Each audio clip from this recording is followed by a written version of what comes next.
And Jayson Oweh is my 8th pass rusher in the draft.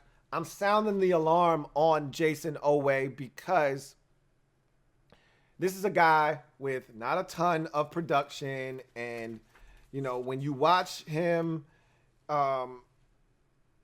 you're not blown away initially, but it's the flash plays that get you with Jayson Oweh. And those plays that you get from him that make you say, oh my gosh, this guy could be lethal if he's able to put it together. And he reminds me of somebody that I remember watching on tape when he was coming out, and I didn't think much of him. Didn't have a ton of college production.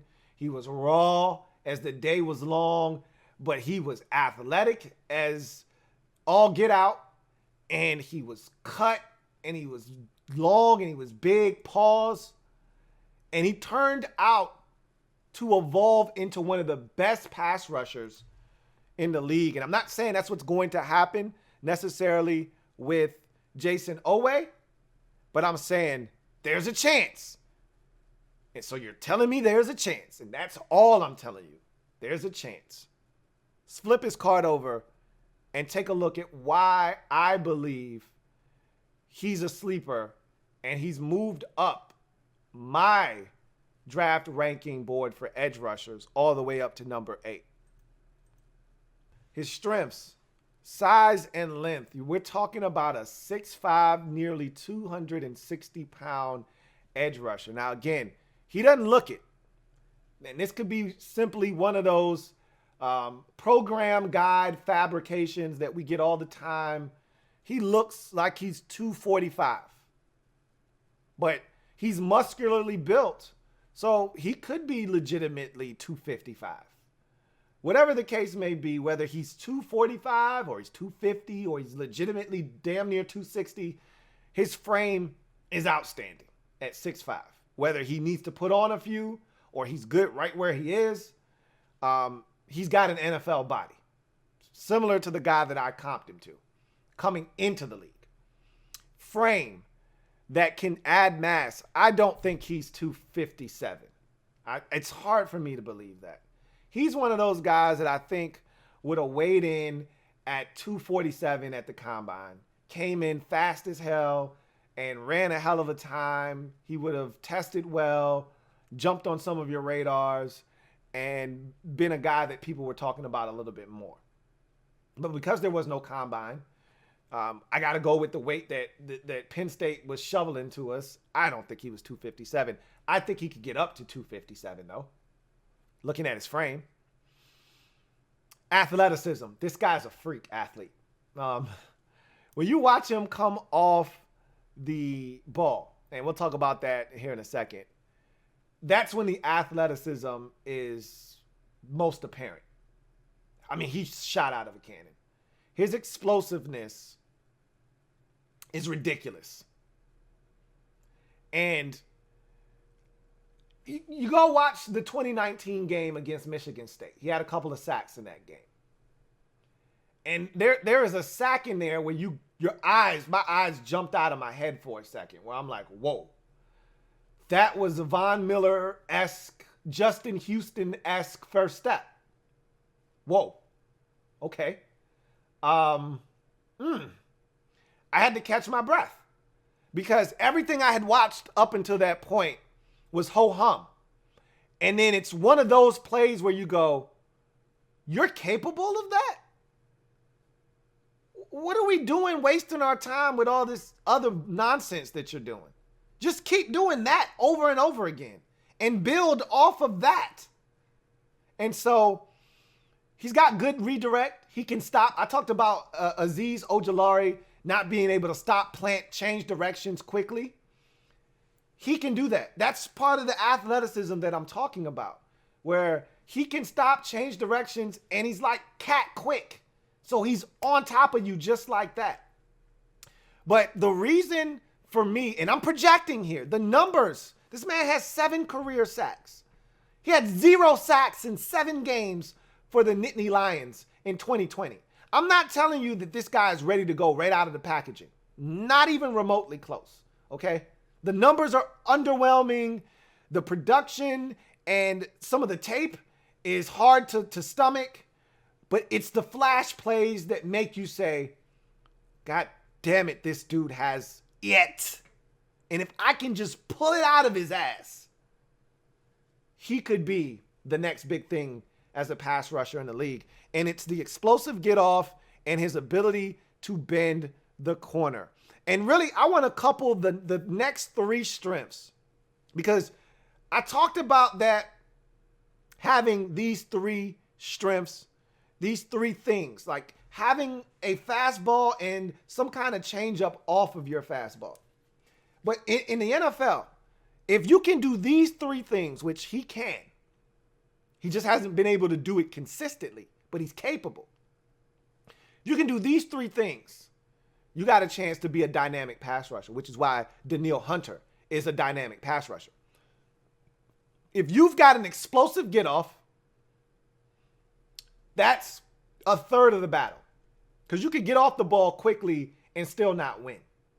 Because that tackle, he still got a chance to recover and push you around the pocket up the field.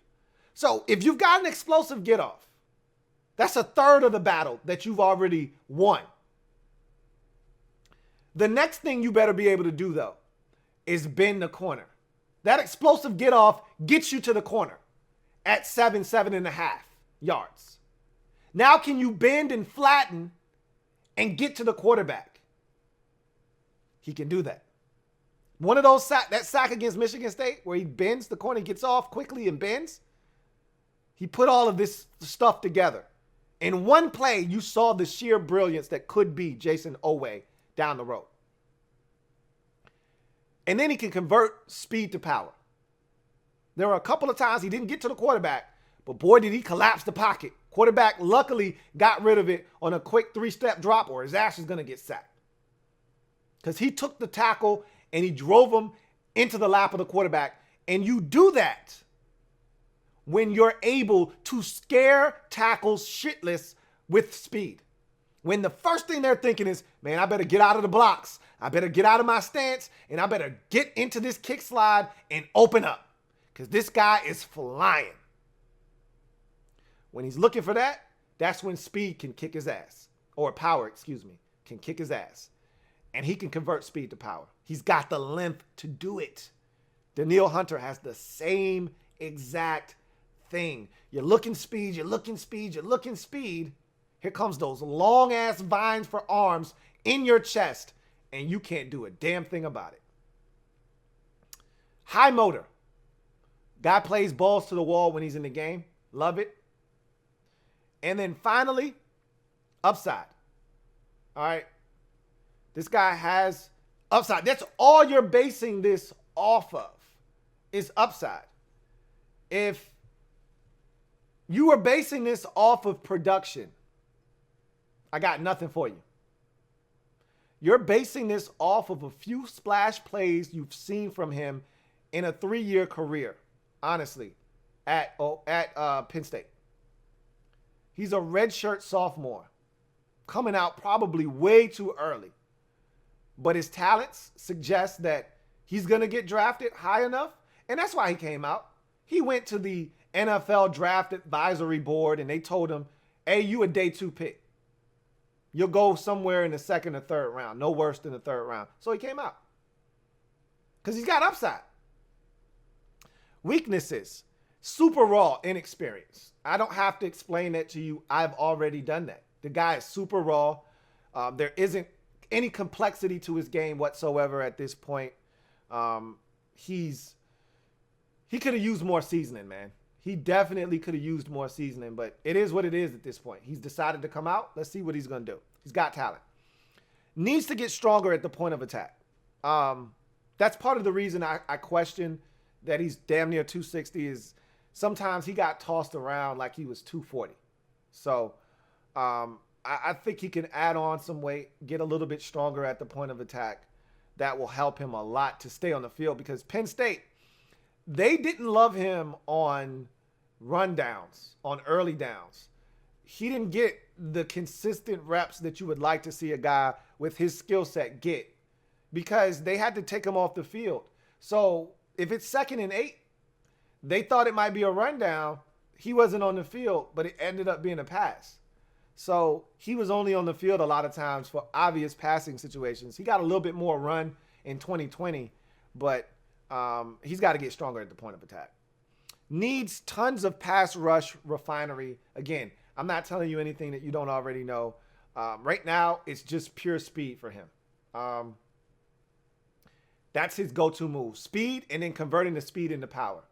It's either a bull rush and it's ineffective, or it's speed off the edge. It's one of the two. He's got to get better.